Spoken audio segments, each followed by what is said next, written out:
joining this institution or withdrawing from it for that matter is a sovereign decision that states can take. But I believe that with respect to the court and also the position of the African Union vis-a-vis the court and this accusation that ICC is actually targeting Africans, I always say that it is very unfortunate.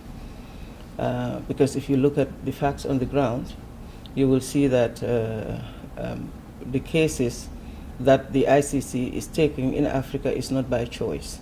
All of the referrals that we have from states parties, which is 5 of them, 5 of those referrals, in fact I can even say 6, because in the case of the Central African Republic it was on 2 occasions that they have requested the intervention of the court. If it had not been for the referrals that firstly came from these African states, probably we would maybe start work later, but maybe not as early as we did. So and currently also with respect to our investigations that are ongoing in Africa, we do have a lot of support from individual African states who support the work of the court. Those who are critical of the court, those who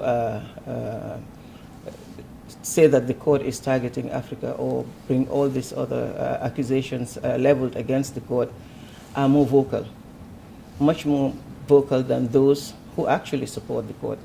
As an African who have, as I said, played a big role in establishing this permanent independent international criminal court, to decide today to withdraw from that institution is turning our backs on the rule of law.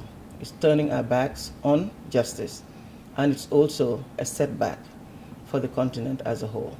I hope that this doesn't happen, because for me the primary consideration that any government should take should be the protection of its citizens.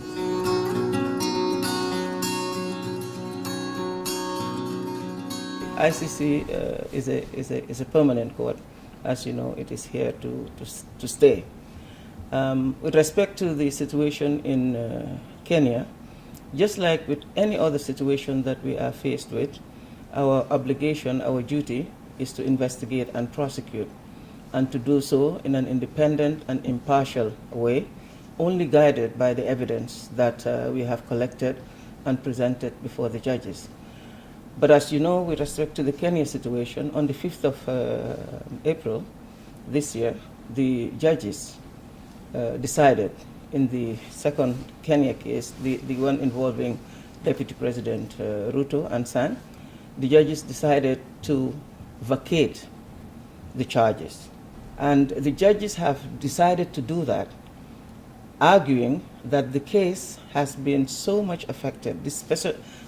There were circumstances such as the level of witness interference, level of witness tampering, and the politicization of the case was so much so that they cannot rightfully give a verdict of no case to answer and acquit and discharge. So in a way, the judges are also vindicating the position that I have taken as prosecutor for a long time now. I have been very vocal about the witness interference in this case. I've also been very vocal about the politicization of the case. I've always requested that let justice take its course.